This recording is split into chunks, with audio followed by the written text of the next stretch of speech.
రెండో హరిత విప్లవం సాధనకు మార్గసూచి రూపొందించే లక్ష్యంతో హైదరాబాద్లో నేటి నుంచి 3 రోజుల పాటు అంతర్జాతీయ వరి సదస్సు జరగనుంది.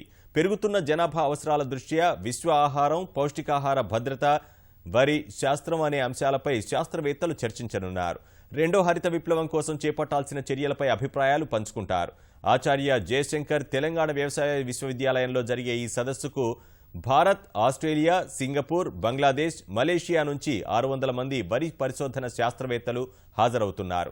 శాస్త్రవేత్తల అవిరళ కృషి ఫలితంగా అభివృద్ధి చేసిన వరి వంగడాలను ప్రాచుర్యంలోకి తీసుకొచ్చేందుకు డిసెంబర్ 5న రాజేంద్రనగర్లో జాతీయ స్థాయి పారిశ్రామికవేత్తల సదస్సు నిర్వహించేందుకు ఇప్పటి నుంచే సన్నాహాలు మొదలుపెట్టినట్లు శాస్త్రవేత్తలు చెబుతున్నారు.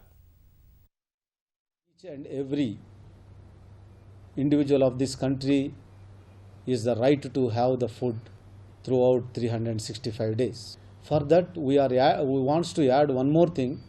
It's not only the food security, we want to provide them nutritional food security. In that direction, we have developed the rice varieties with high protein and high zinc.